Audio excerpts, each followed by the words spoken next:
It was a typical Tuesday morning in the suburban neighborhood of Willow Creek. Suzanne stood in the kitchen, her movements swift and practiced as she prepared breakfast for her husband, Frank, and their two children, Julia and Jake. The aroma of freshly brewed coffee and sizzling bacon filled the air, mixing with the sound of children's laughter echoing from the dining room. Frank entered the kitchen, dressed in his usual crisp white shirt and navy blue tie, his hair neatly combed. He was a picture of calm efficiency, always punctual, always dependable. "Good morning, sweetheart," he said, his voice warm and affectionate. He stepped behind Suzanne, wrapping his arms around her waist and kissing her cheek. "Smells amazing, as always." Suzanne smiled, a pang of guilt gnawing at her despite the familiar comfort of his embrace. "Good morning, darling," she replied, forcing cheerfulness into her tone. "Breakfast will be ready in just a minute." Frank released her and moved to the dining table, ruffling Jake's hair and giving Julia a quick peck on the forehead. "You two ready for school?" he asked, his tone light. "Yes, Dad," Jake replied enthusiastically, while Julia nodded, her focus on a book she was reading. Suzanne brought plates of eggs, bacon, and toast to the table, setting them down with a practiced flourish. She poured coffee into Frank's favorite mug, the one with the "World's Best Dad" slogan, and set it in front of him, as she watched happily her family dig into their breakfast. But beneath the surface, Suzanne's life was anything but simple. For months, she had been living a double life, her heart torn between her loving husband and the intoxicating thrill of her affair with Daniel. The secrecy, the stolen moments, and the passion had become an addictive escape from the mundane routine of her suburban life. Frank glanced up from his plate, catching Suzanne's distracted expression. "Everything okay, Suz?" he asked, his brow furrowing in concern. Suzanne snapped out of her reverie, plastering a reassuring smile on her face. "Yes, of course. Just thinking about the errands I need to run today," she lied smoothly. "I'll make sure everything's perfect for dinner tonight." Frank nodded, satisfied with her response. He finished his breakfast and stood up, checking his watch. "Time for me to head out. Got a busy day ahead." He leaned down to kiss Suzanne on the lips, a brief but tender gesture. "See you tonight." "Have a great day, honey," Suzanne replied, her voice steady despite the turmoil inside her. She watched as Frank gathered his things, kissed the kids goodbye, and walked out the door, his presence leaving a temporary void in the cheerful kitchen. As the sound of Frank's car engine faded away, Suzanne's smile disappeared. She glanced at the clock, her heart racing with anticipation and dread. In a few hours, Daniel would be here, and for a little while, she would escape the confines of her carefully constructed life. She knew the risks, the potential consequences, but she couldn't stop herself. The thrill was too enticing, the passion too irresistible. Suzanne sighed, pushing away the guilt and focusing on the present. She had a family to care for, a home to maintain, and a facade to uphold. For now, she would play her part, the perfect wife and mother, even as the storm clouds gathered on the horizon of her seemingly perfect life. As soon as Frank's car disappeared down the street, Suzanne's demeanor changed. The mask of the devoted wife and mother slipped away, revealing a woman driven by a dangerous mix of longing and guilt. She quickly tidied up the kitchen, her movements urgent and precise, her mind racing with anticipation. With a glance at the clock, she grabbed her phone and sent a quick message to Daniel, her heart pounding. "He's gone. Come over to our other house across the street." "Not here. I will be there." The response was almost immediate. "Be there in 10. Suzanne's pulse quickened. Then she drove to their other new house that Frank built recently. They planned to move there in next month. She darted upstairs to freshen up, checking her reflection in the mirror. Her hands trembled as she reapplied her lipstick and adjusted her hair. The thrill of the affair had become an intoxicating escape from the monotony of her everyday life, but it also filled her with a gnawing sense of dread. She knew the risks she was taking, yet she couldn't bring herself to stop. The doorbell rang, and Suzanne hurried downstairs, her excitement palpable. She opened the door to find Daniel standing there, his eyes dark with desire. He stepped inside, and the air between them crackled with tension. Without a word, he pulled her into his arms, their lips meeting in a fervent kiss. "Missed you," Daniel murmured against her lips, his hands roaming her body. "Missed you too," Suzanne breathed, pulling him towards the master bedroom. The world outside faded away as they lost themselves in each other. The hours slipped by in a haze of passion and deceit, their stolen moments feeling both exhilarating and forbidden. She felt a twisted thrill in juggling her two lives, the danger only adding to the allure. She tossed the phone aside and turned back to Daniel, pushing thoughts of her husband to the back of her mind. She wanted to savor every moment before reality intruded once again. As the afternoon wore on, Suzanne and Daniel reveled in their affair, oblivious to the storm brewing just beyond their grasp. They talked and laughed, their connection feeling more real with each passing minute. But beneath the surface, the weight of their deception loomed large. At one point, as they lay entwined on the bed while the act, Suzanne's phone buzzed with a text from Frank. "Just wanted to remind you how much I love you. Can't wait for dinner tonight." Suzanne's stomach clenched with guilt, but she quickly composed herself. She typed out a response, her fingers trembling. "Love you too. Your favorite dinner will be ready when you get home." At this time, Frank was ensconced in his office, staring at his computer screen where the live feed from the cameras was displayed. He already installed hidden cameras on his new home for security reasons, and he usually checking those every day as a habit. Suzanne don't know anything about this. Suddenly, the feed shifted. Suzanne appeared on the screen. Frank's vision started to blur with rage and heartbreak. He gripped the edge of his desk, his knuckles white as he watched the scene unfold. Suzanne and Daniel in their newly built master bedroom and naked in the act, their interactions growing increasingly intimate. Frank's stomach churned as he saw them kissing passionately, their bodies pressed together in a way that made his heart ache. The camera captured every moment, the betrayal laid bare in real time. Frank saw Suzanne's hands roam over Daniel's body, their connection physical and emotional. At one point, Suzanne's phone buzzed on the coffee table. With a mix of dread and disbelief, Frank watched as she picked it up and typed a message. The text was addressed to Frank, "Love you too. Your favorite dinner will be ready when you get home." Frank's breath hitched. The irony of her message, sent while she was entangled with another man, felt like a knife twisting in his heart. The deception was complete, the final thread of trust severed. Suzanne's duplicity, her cold manipulation, was laid bare before him. He could barely process the storm of emotions crashing over him: anger, betrayal, and profound sadness. As the camera feed continued, Frank saw Suzanne and Daniel laughing and talking, their faces flushed with post-coital satisfaction. Frank drove to home. He has a revenge plan. Frank's message to Suzanne was sent with a cold, calculated precision, each word a blade of betrayal. As he hit send, he felt a fleeting sense of satisfaction, a twisted form of justice for the deep wound Suzanne had inflicted. The message read, "Isn't your lover's Johnson size enough to satisfy you?" Suzanne's reaction was immediate. Her phone buzzed with the incoming message, and she glanced at it with a casual indifference that quickly morphed into shock. Her eyes widened as she read the text, her face draining of color. The room seemed to spin as she processed the gravity of Frank's words. She looked at Daniel, his satisfaction replaced by a look of confusion. "What's wrong?" Daniel asked, his voice tinged with concern. Suzanne shoved him away, her heart racing. "I need to go. Now." Daniel's confusion turned to worry as Suzanne scrambled to gather her things. "Suzanne, what's happening?" "There's no time to explain. Frank knew everything," she snapped, her panic palpable. She grabbed her coat and bolted for the door, barely registering Daniel's concerned calls behind her.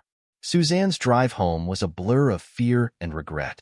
The road seemed interminable, her thoughts a chaotic whirlwind of what-ifs and dire scenarios.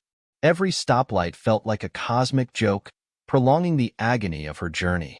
She rehearsed excuses and apologies, but deep down, she knew there was no way to undo the damage.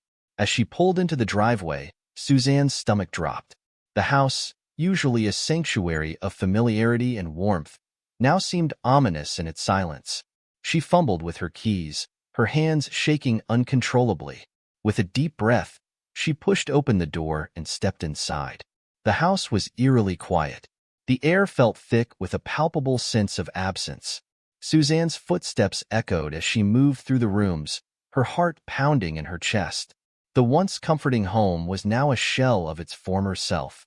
Her panic heightened when she noticed that every trace of Frank and their children was gone. The family photos that had adorned the walls were missing, leaving behind bare patches where they had once hung. Drawers and closets were open, their contents scattered as if someone had hastily packed them.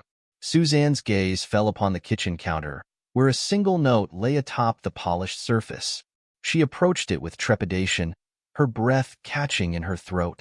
The note was written in Frank's precise handwriting, each letter sharp and deliberate. The words cut through her like a knife. "Hope he was worth it, homeless bitch. You have no idea what's coming next." Suzanne's knees buckled as she read the note, her mind struggling to comprehend its contents. The realization that Frank had not only left but had also taken everything with him, down to the last valuable possession, hit her like a tidal wave. The weight of her actions, the consequences of her betrayal, crashed over her with an overwhelming force. She sank to the floor, her hands trembling as she clutched the note. The house that had once been a home now felt like a prison of her own making. Tears streamed down her face as the gravity of the situation settled in. Frank's revenge was complete, and Suzanne was left to confront the wreckage of her choices. Suzanne's world crumbled around her like a sandcastle swept away by the tide. The realization that Frank had taken everything, their children, their savings, and important documents, left her feeling hollow and bereft. The house, once a symbol of security and love, now felt like a cold, empty shell. Every corner of the home seemed to whisper of the life she had lost, the life she had destroyed. Her hands shook as she rifled through the empty drawers and bare shelves, hoping against hope that some remnant of Frank's presence would remain. But there was nothing, no photos, no mementos, no signs of the family she had taken for granted. The reality of her situation sank in with each empty space, each missing item. She was left with nothing but the stark, painful truth of her actions.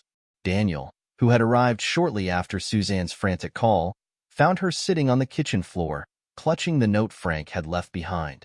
His attempts to comfort her seemed futile in the face of the overwhelming despair that enveloped her. He put a hand on her shoulder, his voice gentle but inadequate. "Suzanne, I'm here for you. We'll figure this out." Suzanne looked up at him, her eyes red and swollen from crying. "Figure what out? Frank took everything. Our kids, everything. What am I supposed to do now?" Her voice cracked under the weight of her anguish. Daniel's face was a mask of sympathy and helplessness. "We'll find a way, Suzanne. We'll sort this out together." But Suzanne's mind was already far beyond Daniel's reassurances. The betrayal she had been part of was not just personal. It had far-reaching consequences that she could no longer ignore. The illusion of safety and stability she had lived under was shattered. She felt exposed, vulnerable, and deeply remorseful. Meanwhile, Frank was consumed by a different kind of turmoil. His anger had morphed into a cold, calculated resolve. The betrayal had awoken a darkness within him, a fierce determination to make Suzanne and Daniel pay for the upheaval they had caused in his life. He had watched them with a careful eye, documenting every detail of their affair and their lives after the split. Now, the time had come to act. Frank's plan was intricate and ruthless. He hired a private investigator to keep tabs on Suzanne and Daniel, gathering evidence of their lives together. He wasn't interested in merely causing inconvenience. He wanted to ensure that their lives were as shattered as his own had become. He sought out an old contact, a man with a reputation for handling sensitive matters with extreme discretion. This man, a hitman with a history of making problems disappear, was exactly what Frank needed to complete his plan for vengeance. Frank knew that achieving his goal required a more drastic measure. He reached out to a contact from his past, a figure whose reputation was steeped in whispers of discretion and efficiency. The man was known in certain circles for handling problems with a chilling level of competence, problems that involved making people disappear without leaving a trace. This contact was a hitman named Victor, a name that carried weight in the underworld. Frank's meeting with Victor was held in a dimly lit, upscale restaurant, far removed from the world of espionage and deceit. The setting was intentionally neutral, reflecting Frank's desire for a clean, untraceable arrangement. Victor, a man in his late 40s with a calm demeanor and sharp eyes, listened intently as Frank laid out his plan. "I need this done cleanly," Frank said, his voice steady despite the turmoil roiling inside him. "No mess, no attention. I want them to understand the gravity of their actions, but I don't want any trace of who's behind it." Victor nodded, his expression inscrutable. "Understood. I'll make sure it's handled discreetly. You'll have to trust that I'll deliver." Frank handed over a substantial sum of money, a down payment that spoke volumes about his commitment to the plan. Victor took the money without comment, his focus already shifting to the task ahead. The hitman's reputation was built on his ability to be precise and untraceable, qualities that Frank needed more than anything. As Victor prepared to execute the plan, Frank found himself consumed by a cold, detached satisfaction. The pain of his betrayal was now intertwined with a calculated desire for justice. He watched from the sidelines as Victor worked his methods, each step meticulously orchestrated to avoid any misstep. For Frank, this was not just about revenge. It was about reasserting control over a life that had been upended by Suzanne's betrayal. As Victor's work moved forward, Frank's role was that of a shadowy puppet master, pulling strings from a distance. The plan, now in motion, promised a resolution that was both ruthless and final, a reflection of the depth of Frank's anguish and his relentless pursuit of retribution. Suzanne and Daniel were living under the oppressive weight of fear. They moved to Daniel's apartment, their attempts to rebuild their lives constantly overshadowed by the lingering threat Frank's note had foreshadowed.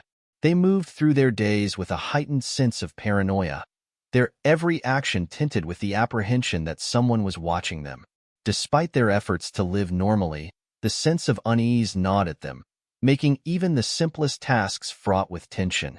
They had decided to go out for dinner, hoping that a change of scenery might offer them a brief respite from the relentless fear that clouded their existence. The evening was meant to be a distraction, a chance to reconnect and forget, if only for a few hours. As they returned home, the darkened streets and empty sidewalks seemed to press in around them, heightening their sense of vulnerability. Unbeknownst to them, Victor, the hitman hired by Frank, was already in position. He had been tracking their movements with the precision of a predator stalking its prey. His plan was executed with chilling efficiency, every detail meticulously calculated to ensure success. The attack was swift and brutal, striking with a ruthless efficiency that left no room for escape. Suzanne and Daniel had just unlocked the door to their apartment when Victor pounced. His movements were silent and practiced, a ghost in the night. He overpowered them quickly, his actions calculated to ensure maximum impact with minimal resistance. The scene that unfolded was one of chaotic violence, carefully staged to create the illusion of a robbery gone wrong. Victor had left a trail of evidence designed to mislead any investigation, making it appear as though a burglary had escalated into a violent confrontation. Items were strewn about the apartment, as if in a frenzied search for valuables, adding to the facade of a botched robbery. When the police arrived the next morning, the sight was one of gruesome devastation. Suzanne and Daniel's bodies were found in their living room, the scene a grotesque tableau of violence. The apartment had been ransacked, personal belongings scattered as though in a hurried search.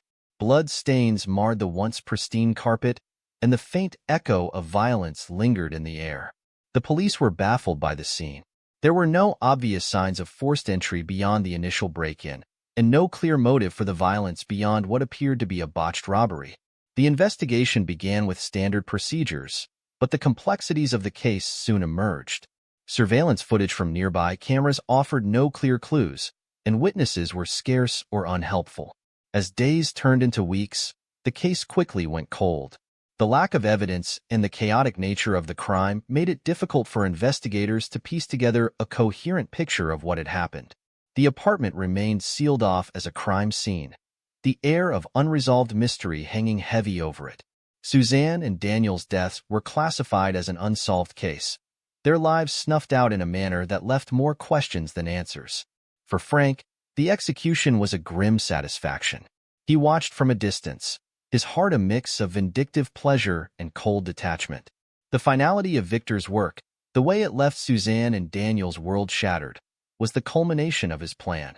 The revenge he had sought was complete, leaving behind a trail of unanswered questions and a chilling reminder of the consequences of betrayal. As Frank sat alone in his dimly lit study, the weight of his actions bore heavily upon him. The news reports about Suzanne and Daniel's deaths were splashed across the pages of local newspapers and flashed on television screens. Frank read each headline with a grim satisfaction, the culmination of his long-simmering desire for retribution now laid out in stark detail. The reports described a robbery gone wrong, a violent end to a tragic situation.